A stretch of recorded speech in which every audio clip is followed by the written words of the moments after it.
Minoru Yamasaki, designer of the World Trade Center Twin Towers, had a vision of a world in balance. I feel this way about it. World trade means world peace, and consequently, the World Trade Center buildings in New York had a bigger purpose than just to provide room for tenants. The World Trade Center is a living symbol of man's dedication to world peace. Beyond the compelling need to make this a monument to world peace, the World Trade Center should, because of its importance, become a representation of man's belief in humanity, his need for individual dignity, his belief in the cooperation of men, and through cooperation, his ability to find greatness. Minoru Yamasaki, greatbuildings.com.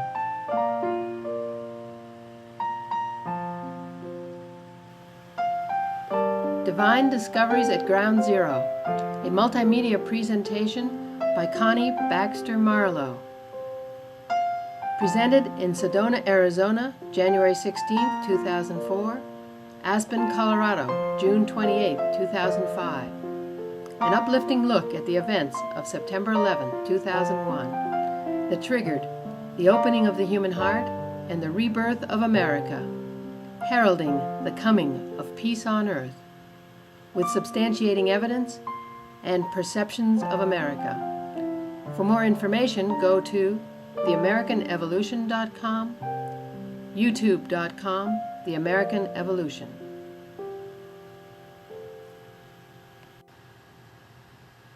Perceptions of America. Imam Feisal Abdul Rauf, author, founder, ASMA Society. New York City, October 2002.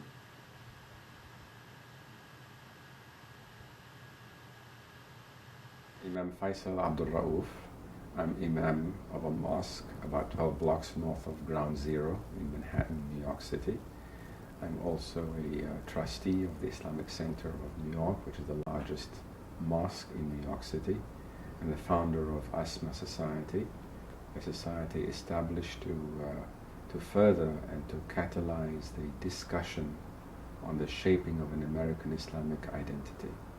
9/11 was an event which had a major impact upon America and upon the Muslim community of America, and I would venture to suggest upon the American, upon the Muslim community worldwide.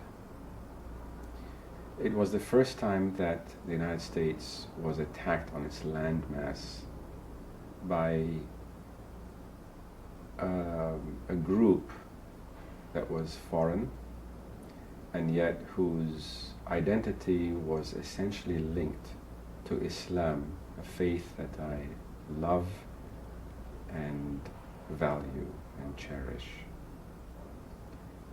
This has resulted in a number of questions that has been raised by many Americans as to what is the intersection between the faith and religion of Islam and 9/11. What are the issues that led to such an event being committed in the name of religion? Part of the challenge that I have and many other American Muslims have is not only to explain the underlying reasons why Islam as a religion became part of the equation, but also to find realistic solutions to how we can resolve and address these things to preempt any such things from happening again. And this is a major challenge. It involves looking at the history of the last century, especially the result of the West's attitudes towards the Muslim world, and to revisit some of these dynamics and how they can be modified and improved. It is my conviction that the democratization of the Muslim world in terms of governance and also in terms of participation of the population in the economic pie will have a profound salutary healing effect upon the relationship between the United States and the Muslim world. And that the United States must position itself to be a voice for the democratization process, rather than be seen, as it has been historically in the Muslim world, as a force for suppression and oppression of the Muslim people. If the United States can position itself as the liberator of the oppressed masses, as the liberator of pulling people out of poverty into prosperity, if the United States positions itself as an ally towards this force, rather than towards what is viewed by many people as being keeping them in poverty and outside of governance, then the United States will be a hero in the eyes of the Muslim and Arab street. What's the real mission? What does it mean to be religious today? What does it mean to be spiritual today? What does it mean to be a free society today? One of the things that I have looked at, for instance, in the history of the United States of America, is the tension and polarity between freedom, right, and responsibility. I was surprised, for instance, a very close friend of mine, his teenage son said, well, if I cannot be free to do whatever I want without being penalized for it, then I'm not free. His notion of freedom meant an abdication of responsibility. But this is not the understanding we have of a free society. A free society has to be a responsible society. And we as Americans have a major responsibility in the global scene today. We are the undisputed power, superpower. We're the sole superpower of the day.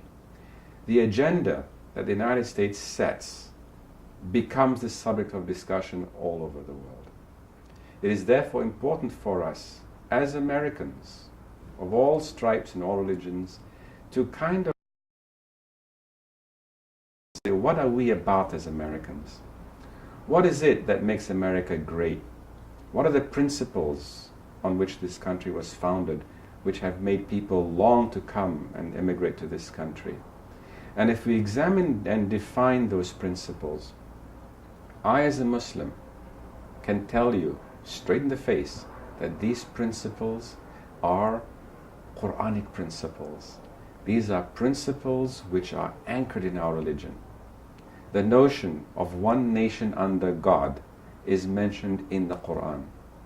The Quran, the scripture of Muslims, has in more than one location God saying to all the various people of different religions, you're all one nation and I am your Lord. So the concept of one nation under God with all of its pluralistic ideas is anchored in our Quranic Islamic texts.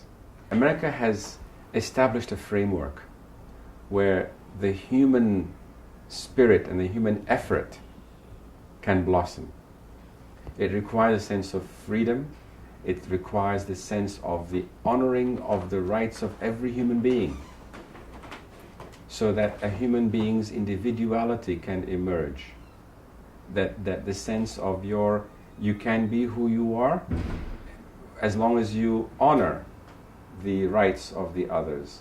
It is the development and articulation of what we call a social contract, which means those written and unwritten rules of behavior that govern how we live as a society, how we respect the other and yet at the same time be respected, that we value the other's opinions, that we allow people's creative juices and ideas to be developed, to be marketed, and to be subject to the vagaries of the marketplace. And those that succeed will succeed. Those that will not fail will fail, and then they will learn and they'll come up again. This has been the greatness of America, that it has created a model that has been emulated now not only in Western Europe, in Japan, that much of the nations of the world now try to emulate. And part of the role of America is to is to help other nations express these principles within the cultural modalities of their own societies.